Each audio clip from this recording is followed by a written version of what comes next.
Obaidur Rahman double, পিতা মোজাফফর চৌধুরী।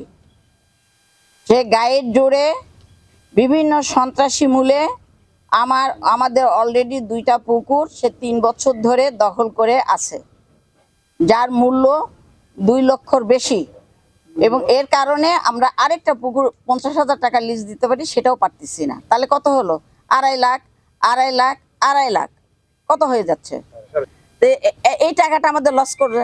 আমরা আবার নতুন করে দিচ্ছি, সেটাও সে দিতে দিচ্ছে না। জমিতে পানি দিচ্ছে না, পুকুর আমাদের দখল দিচ্ছে না। আমরা মিটার আমাদের নামে আমরা ইয়ে করতেছি। আমাদের এখন বলতেছে আগে পুকুর দখল করি, পরে ধানি জমিতে নামবো দখল। খতিয়ানের মূলে এক্সচেঞ্জ ডিটে তার বাবার নাম নাই, তার বাবা আমাদের সঙ্গে এক্সচেঞ্জ করে নাই। তার বাবা 1953 সালে 4 জায়গায় জমি এক্সচেঞ্জ করছে, নওগাঁ মঙ্গলবাড়ি, নওগাঁ শিবপুর, নওগাঁ ওই যে চকগড়ি গোয়ালবাড়ি এবং ওই যে ভান্ডারপুর, দক্ষিণ লক্ষ্মীপুর, ওটা ভান্ডারপুর। প্রায় আনুমানিক 90 বিঘা 100 বিঘার মতো জমি এক্সচেঞ্জ করছে। কিন্তু ওখানে জমি এখনো আছে স্টিল, তার বাবা ওখানে রেকর্ড টেকর্ড করে আসছে গোপনে। পরে আমার বাবা এখানে আবার আসছে, পরে আসছে, আমরা আসার অনেক পরে আসছে। এসে আমার ফুপা টুপা কাকে কাকে জানি ধরছে, ধরে টরে এখানে চকগড়িতে রেকর্ডের নাম বসাইছে। এই নিয়ে অনেক গন্ডগোল হয়েছে। আব্বার তার চাইতে অনেক ছোট ছিল এবং সে বিএ পড়তো, বিএ পাস করছে। আব্বা তখন মানে ম্যাট্রিক পাস।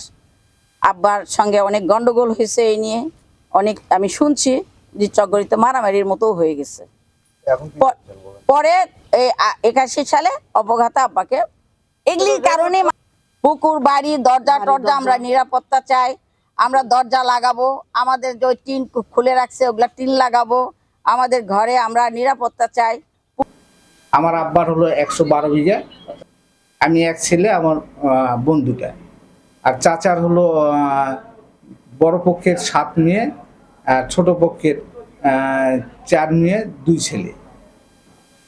কেন যে এই যে 62 এবং 72-এর রেকর্ডে দেখেন, যদি আমার বাবার নাম না থাকে, আমি যদি না পাই তাহলে নিব না। আমরা থানাতে যে বসে ওসি স্যার বলছে, তখন বলছে যে হ্যাঁ আমাদের অর্ধেকের টাকা বৈকালে দিয়ে দিও। ইনারা বৈকালে গেছে, টাকা নেয়নি। মনে করেন যে আমার বাপ চাচারা তো গত হয়ে গেছে, কাগজে তো আমার বাবার 112 বিঘা জমি আর আমার চাচার 120 বিঘা জমি। এটা তো বুঝে নিলেই ফুরে গেল। ইউনিয়ন পরিষদে হয়েছে, গ্রামে হয়েছে, ফাঁড়িতে হয়েছে, থানাতে হয়েছে, উপজেলায় হয়েছে, সব জায়গায়।